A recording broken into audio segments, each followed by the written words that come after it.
পুরো পৃথিবী জুড়ে বাজছে তৃতীয় বিশ্বযুদ্ধের দামামা, আর এর মধ্যেই আমাদের হাতে এসে পৌঁছেছে গুরুত্বপূর্ণ আন্তর্জাতিক সংবাদ। শুরুতেই শিরোনাম। ইসরায়েল হিজবুল্লাহ গুলি বিনিময় যুদ্ধবিরতি লঙ্ঘনের অভিযোগ।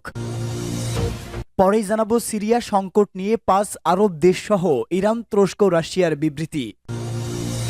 এদিকে প্রেসিডেন্ট আসাদ দামেস্কেই আছেন, সাংবিধানিক দায়িত্ব পালন করছেন, সিরিয়ার প্রেসিডেন্টের দপ্তরের বিবৃতি। এরপরই জানাবো এবার সিরিয়ায় 2000 যোদ্ধা পাঠালো হিজবুল্লাহ। সর্বশেষ জানাবো গাজায় ইসরায়েলি নৃশংস হামলায় আরো 48 জনের প্রাণহানি। এতক্ষণ শুনছিলেন সংবাদ শিরোনাম, এবারে বিস্তারিত। ইসরায়েল হিজবুল্লাহ গুলি বিনিময় যুদ্ধবিরতি লঙ্ঘনের অভিযোগ। দক্ষিণ লেবাননের তালুসা ও হ্যারিস শহরে ইসরায়েলি হামলায় কমপক্ষে 9 জন নিহত ও 3 জন আহত হয়েছে।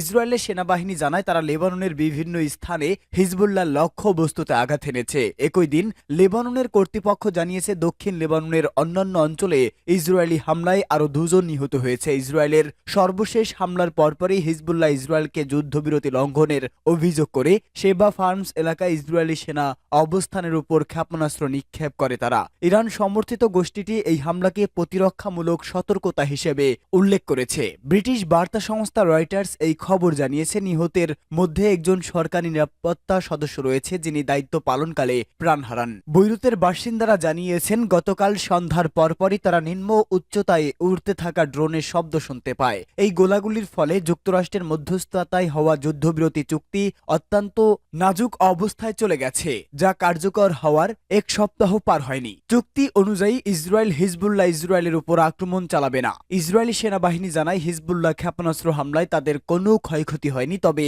প্রধানমন্ত্রী বেনিয়ামিন নেতানিয়াহু শক্ত প্রতিক্রিয়া দেওয়ার অঙ্গীকার করেছেন। হিজবুল্লাহ জানায় বুধবার থেকে কার্যকর হওয়া যুদ্ধবিরতির পর এটি নাবি বেরি, যিনি লেবাননের পক্ষে যুদ্ধ চুক্তি নিয়ে আলোচনা করেছিলেন, জানিয়েছেন যে বুধবার থেকে ইসরায়েলের অন্তত 54টি যুদ্ধবিরতি লঙ্ঘনের ঘটনা রেকর্ড করা হয়েছে।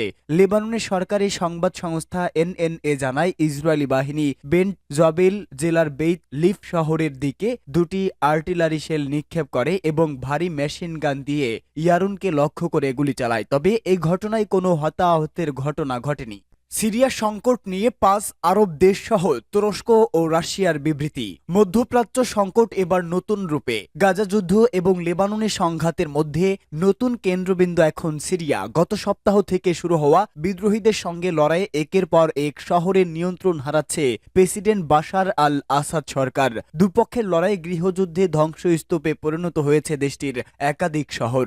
এমন আবহে ইরান, তুরস্ক এবং রাশিয়া সহ 5টি আরব দেশ একটি যৌথ বিবৃতিতে বলেছে সিরিয়ায় সামরিক অভিযান বন্ধ এবং বেসামরিক নাগরিকদের সুরক্ষার জন্য একটি রাজনৈতিক সমাধান প্রয়োজন। কাতার অনুষ্ঠিত 22তম দোহা ফোরাম শেষে তুরস্ক, রাশিয়া, ইরান, ইরাক, মিশর, জর্ডান, সৌদি আরব এবং কাতার একটি রাজনৈতিক সমাধানের আহ্বান জানিয়ে এই যৌথ বিবৃতি জারি করে। দেশগুলো পররাষ্ট্রমন্ত্রীদের স্বাক্ষরিত প্রকাশিত যৌথ বিবৃতিতে বলা হয়েছে সিরিয়া সংকট আঞ্চলিক ও আন্তর্জাতিক নিরাপত্তার জন্য হুমকি হয়ে দাঁড়িয়েছে। দোহা ফর্মের বৈঠকে তুর্কি পররাষ্ট্রমন্ত্রী হাকান ফিদান, ইরানের পররাষ্ট্রমন্ত্রী আব্বাস আরাকচি এবং রাশিয়ার পররাষ্ট্রমন্ত্রী সের্গেই ল্যাভরভ সিরিয়ার রাজনৈতিক প্রতিক্রিয়া পুনরায় শুরু করার গুরুত্বের উপর জোর দিয়েছেন। তুরস্কের পররাষ্ট্র মন্ত্রণালয়ের সূত্রে আনাদুলু এজেন্সি এটি নিশ্চিত করেছে। এদিকে বিদ্রোহী গোষ্ঠীর নেতৃত্ব দেওয়া ইসলামপন্থী হায়াত তাহরির আশ-শামস ঘোষণা করেছে সিরিয়ার সরকারি বাহিনী এর বিরুদ্ধে একটি আশ্চর্য আক্রমণে তারা হোমস শহরটি দখল করেছে। প্রেসিডেন্ট আসাদ দামেস্কেই আছেন, সাংবিধানিক দায়িত্ব পালন করছে, সিরিয়ার প্রেসিডেন্টের দপ্তরের বিবৃতি। সিরিয়ার সরকার বিরোধী বিদ্রোহীদের দামেস্ক অভিমুখী অভিযানের পরিপ্রেক্ষিতে প্রেসিডেন্ট বাশার আল আসাদ দেশ ছেড়ে পালিয়ে গেছেন বলে যে গুজব ছড়ানো হয়েছে তা কঠোর ভাষায় প্রত্যাখ্যান করেছে সিরিয়ার প্রেসিডেন্টের দপ্তর।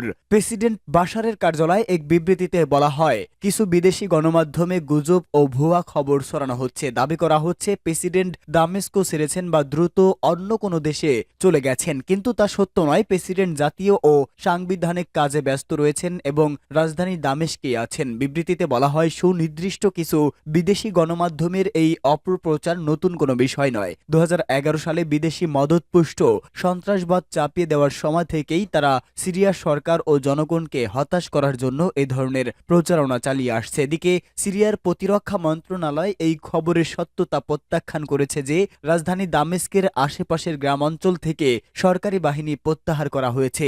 রাজধানীবাসীর মধ্যে আতঙ্ক ছড়ানোর উদ্দেশ্যে এ ধরনের অপতথ্য ছড়ানো হচ্ছে বলে মন্ত্রণালয় দাবি করেছে। সিরিয়ার সেনাবাহিনী দামেস্কের আশেপাশে নিজেদের অবস্থানে সম্পূর্ণ অটল রয়েছে এবং তারা যে কোনো ধরনের সন্ত্রাসী আগ্রাসন প্রতিহত করতে প্রস্তুত বলে প্রতিরক্ষা মন্ত্রণালয়। সিরিয়ার প্রতিরক্ষা মন্ত্রণালয় আলাদা এক ঘোষণায় দাবি করেছে, দেশটির উত্তরাঞ্চলীয় হামা ও হোমস শহরে সন্ত্রাসীদের অবস্থান ও সরবরাহ লাইনের উপর কামানের গোলাবর্ষণ ও রকেট হামলা চালিয়ে সেনাবাহিনী সন্ত্রাসীদের শিক্ষা দিয়েছে। এর ফলে বিদেশি মদতপুষ্ট সরকার বিরোধী বাহিনী ব্যাপক ক্ষয়ক্ষতির সম্মুখীন হয়েছে। সিরিয়ায় 2000 যোদ্ধা পাঠালো হিজবুল্লাহ। সিরিয়ায় 2000 যোদ্ধা পাঠিয়েছে লেবাননের সশস্ত্র গোষ্ঠী হিজবুল্লাহ। নাম প্রকাশে অনিচ্ছুক গোষ্ঠীটির ঘনিষ্ঠ একটি সূত্র এই তথ্য জানিয়েছে। সম্প্রতি একটি সশস্ত্র অভিযানে সিরিয়ার বেশ কয়েকটি শহর দখলে নেয় বিদ্রোহীরা। মিত্রদেশ দামেস্কের এই সংকটে এমন পদক্ষেপ নিয়েছে প্রেসিডেন্ট বাশার আল আসাদের মিত্র গোষ্ঠী হিজবুল্লাহ।